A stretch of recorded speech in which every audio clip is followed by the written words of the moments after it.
갈라디아서 3장 1절에서 9절까지 말씀 한 절씩 교독하시겠습니다. 신약 성경 303페이지 되겠습니다.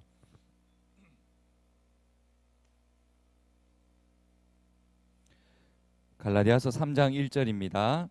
어리석도다 갈라디아 사람들아, 예수 그리스도께서 십자가에 못 박힌 것이 너희 눈앞에 밝히 보이거늘 누가 너희를 꾀더냐.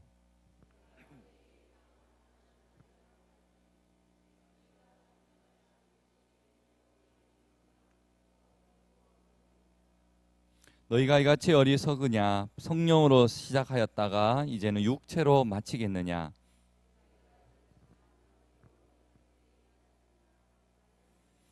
너희에게 성령을 주시고 너희 가운데서 능력을 행하시는 이의 일이 율법의 행위에서냐 혹은 듣고 믿음에서냐.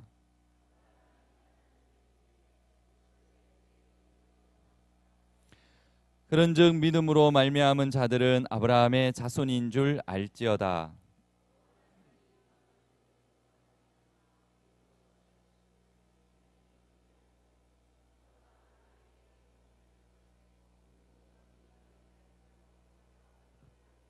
구절 같이 읽습니다. 그러므로 믿음으로 말미암은 자는 믿음이 있는 아브라함과 함께 복을 받느니라. 아멘. 잠시 기도하겠습니다. 아버지 하나님, 이 시간 우리의 심령들이 하나님 앞에 자복하고 또 회개하고 또 하나님을 바라볼 수 있는 영안의 눈을 뜨게 하여 주시옵소서. 이 시간 오직 예수 그리스도의 보혈의 피로 우리를 씻어 주셔서 우리가 하나님을 더 알고 또 하나님을 더 가까이 나아갈 수 있는 은혜의 보좌 앞에 나아갈 수 있도록 인도하여 주시옵소서.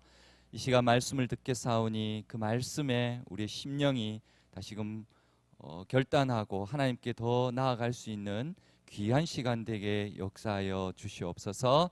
오직 하나님께만 의지하오며 거룩하신 예수님의 이름으로 기도드립니다. 아멘. 세상에는 이렇게 법칙들이 있죠. 이를테면 물이 높은 곳에서 낮은 곳으로 흐르지 않습니까? 이거는 불변의 법칙이고, 또 지구가 태양을 돌듯이 이것도 역시 법칙이죠.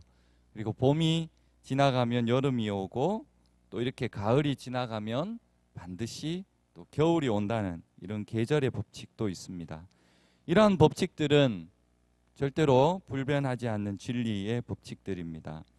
마찬가지로 우리가 이 죄인인 우리가 하나님이 백성이 되는 데에도 이런 불변의 법칙이 있습니다. 그것은 바로 믿음의 법칙입니다. 십자가에 달리신 예수 그리스도를 믿는 것이지요. 그 외에는 다른 방법이 없는 것입니다. 사도행전 4장 12절에 다른 이로서는 구원을 얻을 수 없나니 천하 인간의 구원을 얻을 만한 다른 이름을 우리에게 주신 일이 없다라고 기록되어 있습니다. 따라서 아무리 유대인이라도 그 예수 그리스도의 십자가의 복음을 믿지 아니하면 그 사람은 하나님의 백성이 될 수가 없고 역시 구원을 받을 수가 없는 것입니다. 그러나 반대로 오늘 본문에 갈라디아가 나오지만 비록 이방인일지라도 그 사람이 예수 그리스도의 십자가의 복음을 믿는다고 한다면 그 사람은 하나님의 백성이며 구원을 받을 수 있다는 것입니다. 이것이 바로 믿음의 법칙입니다. 사실 이 갈라디아 성도들은 이방인들로서 하나님 나라와 전혀 관계없는 사람들이죠. 그런데 어떻게 이 이방인들이 어떻게 보면 이 이방인의 사도라고 부름을 받는 바울로 인해서 그 생명을 내걸고 그리고 이방인들에게 복음을 전하던 중에 이 갈라디아 지방에 복음이 전달이 된 것이죠. 그리고 십자가에 달리신 예수 그리스도를 증거함으로 그들이 이 복음을 믿고 구원의 백성이 된 것이라는 겁니다. 그들이 원하지도 않았는데 하나님께서는 바울을 이방인의 사도로 불러서 이 갈라디아에 있는 그들에게도 복음을 전하도록 했다는 것은 이것은 바로 하나님의 전적인 은혜 외에는 달리 설명할 방법이 없다는 것입니다. 하나님의 은혜가 나타나면 이상한 일들이 많이 일어나죠. 죄인이 의인이 되기도 합니다. 그리고 이방인이 영적인 유대인으로 바뀌게 되고요. 그리고 지옥 형벌을 받아 마땅한 사람들이 예수 그리스도를 믿어서 구원을 얻고 그리고 천국 백성이 되는 이런 일들이 일어난다는 것입니다.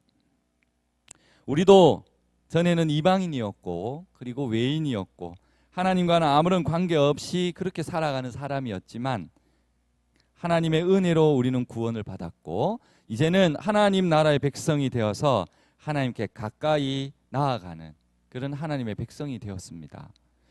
그래서 오늘 또 저와 여러분에게는 이런 은혜가 나타났기 때문에 현재 이 자리에서 하나님께 예배 드릴 수 있는 것입니다. 얼마나 감사한 일입니까? 먼저 오늘 본문은 갈라디아서 3장인데 사실 배경이 되는 것은 1장과 2장이죠. 그래서 1장, 2장을 잠깐 살펴보면 바울은 먼저 1장에서 이 갈라디아 교인들이 자신이 전한 이 바른 복음, 이 바른 복음을 떠나서 다른 복음을 쫓아가고 있는 것에 대한 책망을 합니다. 바울은 갈라디아 교인들에게 자신은 비록 예수님을 따르지 않았죠. 제자는 아니지만 복음을 바른 복음을 전하는 그 사도권을 하나님으로부터 받았다라고 증언합니다. 그러므로 내가 전하는 복음은 예수 그리스도의 온전한 복음이니 이 복음을 의심하지 말고 믿고 받아들여라. 이것이 1장이고요. 2장은 이 바른 복음은 그러면 무엇이냐라는 것을 2장에서 말하고 있거든요. 그래서 바른 복음은 뭐냐? 하나님으로부터 의로움을 받은 것인데 그 의롭게 되는 길은 오직 예수 그리스도의 그 믿음으로 된다는 것이 2장의 핵심입니다. 그리고 그리스도를 믿는다는 것은 곧 그리스도께서 나의 죄를 위하여 십자가에 달려 죽으셨다는 것, 그것을 믿는 것이 바로 바른 복음이다 하는 것입니다. 바울은 그렇게 하고 이제 3장에 와서는 앞에서 자신이 지금까지 제시한 그 복음이 왜 참된 복음이고 그리고 유대인들이 전하는 복음이 왜 잘못된 복음인가를 아주 이제 조목조목 증거를 합니다. 사도 바울은 이 갈라디아 3장 1절에 보면 어리석도다 갈라디아 사람들아 이렇게 기록하죠. 그리고 3장 3절에 너희가 이같이 어리석으냐라면서 이 어리석음을 질책합니다. 어느 부인이 마트에 갔습니다. 마트에 갔는데 그 마트에 앵무새 한 마리가 있었어요. 근데 그 앵무새가 그 부인을 보고 아줌마 정말 못생겼다 이렇게 말을 하는 거예요. 기분이 나빴겠죠. 그래서 며칠 뒤에 다시 그 마트에 갔는데 역시 그 앵무새가 또 그 부인을 보면서 아줌마 정말 못생겼다 이렇게 하는 거예요. 너무나 화가 나가지고 그 마트 주인에게 막 항의를 했습니다. 교육을 좀 똑바로 시키라고. 어떻게 저런 말을 가르쳤냐고. 그리고 그 부인이 또 며칠이 지났습니다. 좀 궁금하잖아요. 이제 교육이 제대로 됐겠지 하면서 갔습니다. 마트에 갔더니 그 앵무새가 그 부인을 빤히 쳐다보면서 뭐라고 했겠습니까? 아줌마 말 안 해도 알지? 이렇게 하는 거예요. 우리가 이미 여러 번 들은 말은 말 안 해도 안다는 것입니다. 그 앵무새가 말을 안 했지만 그 부인은 다 알아들은 거잖아요. 갈라디아 교인들도 이제 더 이상 말하지 않아도 그들의 이 어리석음을 알아야 했다는 겁니다. 그들의 어리석음은 1절 마지막에 누가 너희를 꾀더냐, 누가 여러분들을 미혹시켰냐 이렇게 질문하면서 질책을 합니다. 사도 바울이 이 갈라디아 교인들을 향해서 질문하는 것은 곧 오늘 우리들 모두를 향한 예수님의 질문이기도 합니다. 이 말씀이 바로 어리석은 나 자신에게 주신 은혜의 말씀을 듣는 이 시간이 되시기를 축복합니다. 세상에는 소중한 것들이 많이 있죠. 세상에서 가장 귀한 것이 무엇이냐 이렇게 물어보면 사람마다 다를 거고 또 연령대마다 다 다를 겁니다. 근데 어린아이의 소원은 무엇이냐 물어보면 대부분 뭐 먹는 것 아니면 장난감 인형들입니다. 근데 어른들이 볼 때는 그것이 아주 유치하죠. 왜 유치합니까? 돈으로 다 살 수 있기 때문입니다. 그런데 그렇기 때문에 어른들의 소원은 뭐냐 하면 돈을 갖는 거라든지 돈을 많이 번다는 거든지 아니면 명예를 얻는다든지 아니면 건강일 것입니다. 그런데 주님이 보실 때는 이것조차도 우리가 소원이라고 말했던 이것조차도 주님이 보실 때는 유치한 것이죠. 왜 그렇습니까? 이런 것들은 다 믿음 안에 있기 때문입니다. 그리고 이런 것들은 하나님 나라의 영원하고 그리고 신령한 복에 비하면 이런 것들은 아무것도 아니라는 것이죠. 하나님의 나라의 그 영원하고 신령한 복 중에서 오늘 우리 성도가 이 땅을 살아가면서 가져야 할 보화를 세 가지로 오늘 말씀을 살펴볼까 합니다. 먼저 첫 번째로는 성도의 보화는 십자가입니다. 바울 사도는 이 갈라디아 성도들 향해서 아까 말씀드렸지만 어리석도다 갈라디아 사람들아, 이 안타까운 마음으로 편지를 쓴 겁니다. 어리석도다 이 말을 다르게 말하면 답답한 사람들아 이런 말이거든요. 바울 사도가 왜 답답합니까? 처음에 소원을 제가 아까 말씀드렸다시피 어른들의 눈으로 보면 어린아이의 행동을 보면 굉장히 답답한 거죠. 귀한 것과 천한 것을 구별 못하니까 얼마나 답답하겠습니까? 어느 것이 더 소중한지 모른다는 거죠. 지금 바울 사도가 볼 때 이 갈라디아 교인들이 그렇게 답답했다는 겁니다. 그들의 소중한 것을 버리고 가치 없는 것들을 지금 가지려고 하니까 얼마나 답답한 마음이 들었겠습니까? 남아프리카 이 공화국에 다이아몬드가 굉장히 많이 나옵니다. 근데 처음 이것이 발견되었을 때는 정말 황당한 일이 있었습니다. 이 아프리카를 여행하던 유럽인들이 그곳에 아이들이 공기놀이를 하는데 그걸 보고 깜짝 놀란 거예요. 왜냐하면 왕방울만한 이만한 다이아몬드를 가지고 공기놀이를 하는 거예요. 그러니까 그 아이들은, 원주민들은 그것이 다이아몬드인지 귀한 것인지 알 수가 없는 거죠. 그냥 흔한 돌멩이일 뿐이니까. 그래서 유럽인들은 그것을 뺏기 위해 가지고 그냥 뺏으면 안 되니까 이게 머리를 쓴 거예요. 처음에는 막 사탕을 줍니다. 공짜로. 그리고는 나중에 사탕에 그 중독이 될 때는 사탕을 끊어버리죠. 그러면 사탕을 얻으려고 그 원주민들이 막 찾아옵니다. 그리고 유럽인들이 어떻게 했겠습니까? 사탕을 주는 대신 그 돌멩이를 가지고 오면 이 사탕을 주겠다라고 얘기하죠. 그러면 그 원주민들이 사탕에 중독이 되었기 때문에 그 사탕을 먹으려고 막 가서 돌멩이를 캐온다는 거죠. 그래서 그 유럽인들이 이 다이아몬드를 아주 손쉽게 다 구해서 가져갔다는 겁니다. 그 돌멩이가 얼마나 귀한 것인지 나중에 알았을 때는 이미 모든 채광권이 유럽인들의 손에 넘어갔다는 것 아니겠습니까? 그러니 얼마나 땅을 치며 통곡할 노릇입니까? 오늘 또 우리는 이 원주민들과 다를 것이 없는 것 같아요. 오늘 또 이 복음을 우리는 사탕과 너무나도 쉽게 바꾸는 사람들이 많다는 겁니다. 무엇이 귀한 것이고 무엇이 천한 것인지 구별 못하면 이 다이아몬드를 사탕하고 바꾸는 것과 무엇이 다르겠습니까?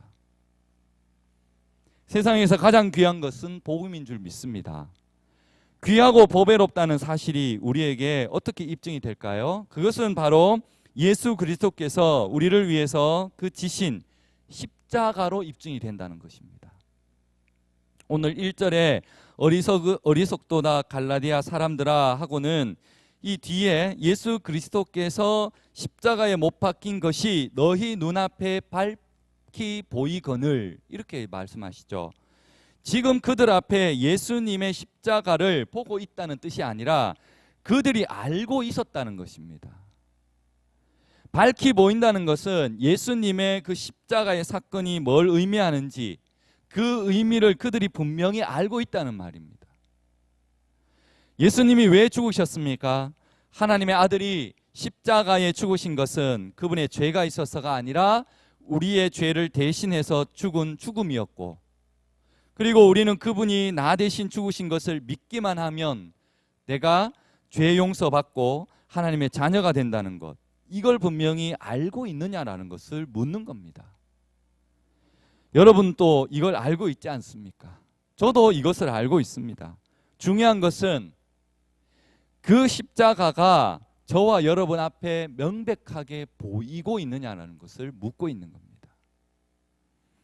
그러나 갈라디아 사람들은 눈이 멀었죠. 이단의 꾀임에 빠졌기 때문에 이 십자가만 제대로 보고 있었다면 절대로 이단에 빠지지 않았을 것입니다. 우리는 참 복음을 알아야 합니다. 눈에 빤히 보이는데도 못 보고 있는 사람들을 볼 때 이 답답한 것처럼 분명히 그걸 믿지도 않고 깨닫지도 못하고 이상한 것을 쫓아가니까 얼마나 어리석겠습니까? 십자가를 붙들어야 참 복음을 지킬 수가 있습니다. 할렐루야. 갈라디아 이 교인들은 그리스도의 십자가를 똑똑히 보지 않았기 때문에 이단에 빠졌다는 겁니다. 십자가를 보기보다 인간의 노력으로 뭔가를 할 수 있는 그런 것에 매력을 느꼈고, 하나님의 은혜를 의지하기보다는 인간의 그 노력을 의지하고 인간이 중심이 되고 있는 그 죄악된 본성이 그들 마음에 있었다는 것입니다. 십자가는 복음의 핵심입니다. 모든 사람이 죄를 지어 사망에 이르렀고 죄의 삭은 사망이기 때문에 누구도 살릴 수 없는 그 죄인들을 예수님께서 십자가에 달리심으로 모든 죄를 대속해 주셨습니다. 이 십자가에서 흘리신 예수님의 보혈은 하나님 앞에 나아갈 수 있는 그러한 유일한 길입니다. 누구도 나아갈 수 없는 하나님 앞에 오직 예수께서 죄인들을 그 앞으로 나아가게 해 주셨다는 것입니다. 그 십자가에 예수님께서 우리 앞에 밝히 보이고 있어야 합니다. 그것이 우리의 영원한 보배가 될 줄 믿습니다. 두 번째로는 이 성도의 보화는 바로 성령입니다. 하나님께서 이 성도들에게 준 가장 귀한 선물은 성령입니다. 2절에 너희가 성령을 받은 것은 율법의 행위로냐 듣는 믿음으로냐. 그러니까 바울 사도는 갈라디아 성도들에게 묻죠. 너희가 그리스도를 믿을 때에 성령이 임했느냐, 아니면 율법을 행했을 때에 성령이 임했느냐. 그 답은 자명하죠. 성령은 하나님의 영입니다. 구약 성경에서 성령은 말세에 하나님의 백성이 될 사람에게 내려주는 하나님의 영이라고 말씀합니다. 그런데 이방인들이 교회에 들어와서 복음을 듣고 그리고 예수님을 영접했는데 바로 그때 성령이 이방인들에게 임하여서 그들이 성도가 되었다는 것이죠.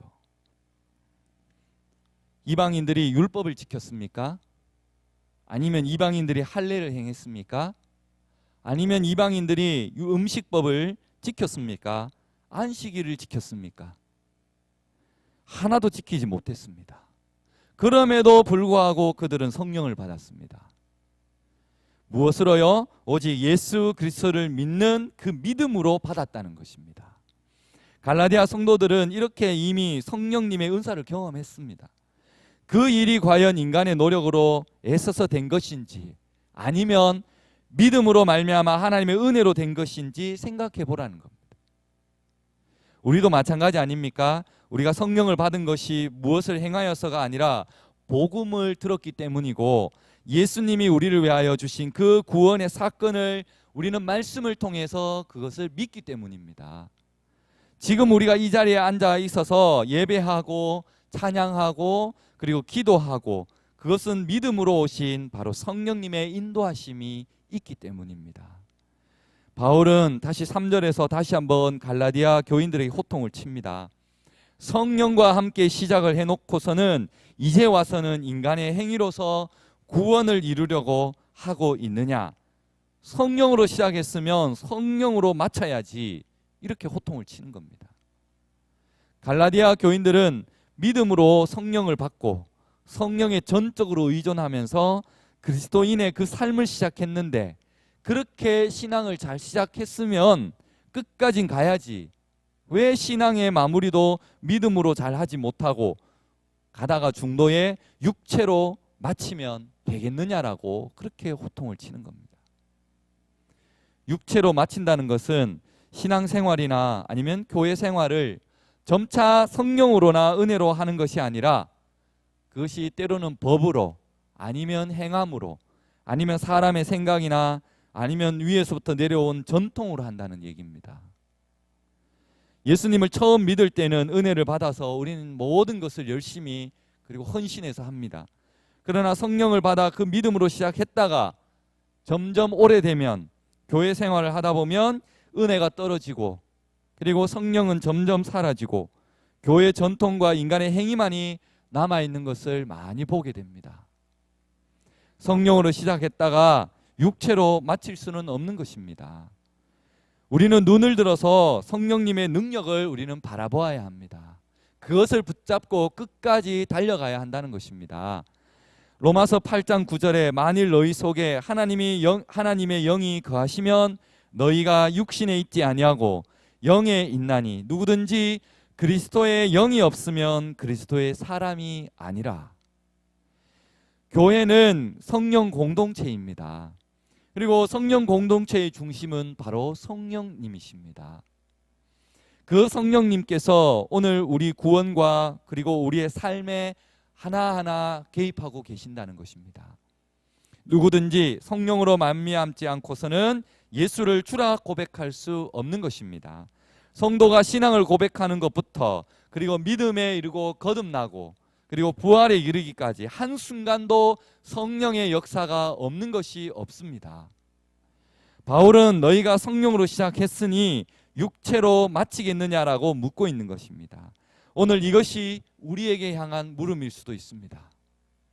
기도와 말씀을 사모하고 그리고 하늘에 신령한 것을 사모하고 그것을 누리면서 오늘 복음과 주의 뜻을 위해서 살아가야 하고 그리고 이 땅의 것을 쫓아가는 삶이 아니라 철저하게 말씀 중심, 예수님 중심 그리고 교회 중심으로 할 때에 성령이 충만하게 역사할 줄 믿습니다. 그리고 세 번째로는 성도의 보안은 믿음입니다. 성도는 무엇으로 구원을 받을 수 있습니까? 믿음으로 구원을 받는 것이죠. 신앙인에게 가장 먼저 요구되는 것은 믿음입니다. 이 땅에서 하나님이 보시는 최고의 가치는 믿음이라는 것이죠. 성경에서 제일 귀하게 보는 것도 믿음이고요. 교회 안에서 가장 강조하는 것 또한 믿음입니다. 하나님이 그것을 가장 귀하게 보시기 때문입니다. 하나님은요, 우리가 연약하여서 아무것도 할 수 없는 것도 알고 계십니다. 우리 스스로 복을 만들 수도 없고 스스로 구원을 할 수도 없고 스스로 영생을 얻을 수도 없습니다. 모든 일은 하나님이 하셔야 하죠. 그러면 우리가 해야 할 것은 무엇입니까? 아무것도 없을까요? 그렇지 않습니다. 그 하나님의 일을 이루시는 하나님에 대한 일을 믿는 것이죠. 우리는 다만 믿음으로 하나님의 일에 동참하는 것입니다. 믿음으로 하나님의 복을 누린다는 것이고요. 이미 이루어진 일을 내가 믿음으로 그것을 누린다는 것입니다. 그렇기 때문에 그리스도인에게 가장 귀한 보배는 믿음이시죠. 믿음이 없이는 하나님을 기쁘시게 할 수 없느니라. 그리고 믿음이 바로 하나님을 기쁘시게 하는 것입니다. 할렐루야. 이 믿음 생활을 율법으로 하려고 하는 사람들이 있어요. 그러면 너무나도 이 신앙생활이 힘들고 그리고 피곤하고 처음에는 재미있지만 나중에는 재미조차도 느낄 수가 없습니다. 그런데 우리가 이 믿음으로 예수님을 영접하는 순간 삶의 차원이 달라지는데 바로 성령 하나님이 내 속에 하나님의 그 힘을 공급해 주셔서 이전에는 안 되는 것들이 성령님의 힘을 의지해서 되게 된다는 것입니다. 도저히 인간의 노력으로 안 되는 것들이 되게 해 주신다는 것입니다. 그러니 신앙생활이 재미있고 신나고 이것을 체험한 사람, 경험한 성도는 이것으로 인해서 더 하나님께 나아갈 수 있는 힘이 된다는 것입니다. 내 힘으로 신앙생활을 하는 것과 그리고 성령님의 힘으로 그 신앙생활을 하는 것은 자동차로 비유하자면 내 힘으로 신앙생활을 하는 사람은 자동차를 타고 가는 것이 아니라 끌고 가는 것입니다. 그러나 성령님의 능력으로 신앙생활을 하는 사람은 자동차를 내 힘으로 끌고 가는 것이 아니라 바로 자동차를 타고 신나게 달리는 것과 같은 것입니다. 그런데 이 예수님을 믿음으로 성령을 그 내 삶 속에 모셔서 살아가는 이런 놀라운 축복을 경험했던 사람들이, 이 갈라디아 사람들이 이제는 그 축복을 포기하고 다시 옛날 그 율법의 삶으로 내 힘으로 끙끙대고 그렇게 살아가고자 돌아가겠다는 것입니다. 바울의 입장에서는 얼마나 어리석은 사람으로 보이겠습니까? 그러면서 오늘 6절에 이렇게 말씀하시죠. 아브라함이 하나님을 믿음에 그것을 그에게 의로 정하셨다 함과 같으니라. 그러니까 아브라함이 한 일은 오직 한 가지밖에 없죠. 믿음이었습니다. 믿음의 행함이죠. 그가 믿는 믿음은 바랄 수 없는 중에 바란 믿음이었습니다. 행할 수 없는 일을 행한 믿음입니다. 마침내 그는 그 믿음대로 이루어지는 것을 보게 되었죠. 아브라함은 하나님의 친구였고 그리고 믿는 우리들의 조상이 되었고요. 만민의 복의 기관이 되었습니다. 그러나 아브라함이 이런 축복을 받게 된 것은 행위로서가 아니었습니다. 오직 하나님을 믿는 신앙으로서 그러한 믿음을 얻었습니다. 하나님은 이 아브라함이 아직 자녀가 없을 때 약속해 주셨죠. 하늘을 우러러 무뼈를 셀 수 있나 보라. 내 자손이 이와 같으리라. 아브라함은 그 말씀 그대로 믿었습니다. 아브라함이 하나님의 약속을 믿으니 이것을 그에게 의로 여기셨다. 인간의 관점으로 볼 때는 후사의 약속이란 정말 믿을 수 없는 것 같았는데 그러함에도 불구하고 아브라함은 하나님의 그 신실함에 자신을 맡겼습니다. 그것 때문에 아브라함의 믿음은 바로 의로 여겨진 것이죠. 이러한 아브라함의 의롭다함을 얻은 모든 신앙은 우리의 지표가 되는 겁니다. 이것을 알고 있음에도 불구하고 이 갈라디아 교인 중에는 율법으로 돌아가는 자가 있으니 바로 사도 바울이 그들을 향하여 어리석은 자다 그렇게 말할 수밖에 없는 거죠. 그러므로 율법으로 돌아가든지 율법으로 돌아가던 이 갈라디아인들이 돌아와야 합니다. 이것은 오늘 우리에게도 적용되는 말씀입니다. 우리는 이 신앙의 위치에서 떠나서는 안 된다는 거죠. 믿음에 굳게 서서 흔들리지 말고 바로 복음의 소망을 잃지 말고 끝까지 하나님의 그 믿음을 가지고 달려가는 저와 여러분이 되시기를 축복합니다. 말씀을 맺겠습니다. 신앙인의 생활 방식은 크게 두 가지입니다. 오늘 말씀을 보면 하나는 율법으로 의롭게 되는 방식, 또 하나는 믿음으로 의롭게 되는 방식입니다. 율법의 행위로 의롭게 되는 자들은 저주 아래에 있다고 말합니다. 왜요? 그들의 삶은 비참하거든요. 왜냐하면 율법으로 의롭게 되는 비결이 한 가지가 있습니다. 그 비결은 그 율법을 완전히 다 지켜서 행하는 겁니다. 행할 수 있을까요? 불가능하죠. 끊임없이 노력하지만 끊임없이 좌절하는 불행한 삶을 살 수밖에 없기 때문에 저주 아래에 있는 것입니다. 비참한 삶입니다. 그런데 믿음으로 의롭게 되는 것은 내가 부족하지만 나를 보는 것이 아니라 주님께서 십자가를 통해서 이미 다 이루어 놓으신 것을 내가 믿는 것, 받아들이는 것, 이것을 받아들이고 누리면 되는 것입니다. 여기에는 어떤 차별도 전혀 없습니다. 누구든지 누릴 수가 있습니다. 그래서 이것이 복음인 것입니다. 우리는 부족합니다. 그러나 주님이 이미 우리를 위해서 천국으로 가는 다리를 놓아 주셨습니다. 우리가 그 다리를 만들 필요는 없는 것이죠. 우리는 그 다리를 안정성을 믿고 당당하게 걸어가기만 하면 되는 것입니다. 무엇보다 예수 그리스도의 십자가와 부활을 믿고 그리고 의지하는 저와 여러분이 되시기를 바랍니다. 그래서 성령으로 시작한 거룩한 일을 육체로 마치는 것이 아니라 성령의 열매를 많이 맺어내는 그런 여러분이 되시기를 주님의 이름으로 축복합니다. 기도하겠습니다.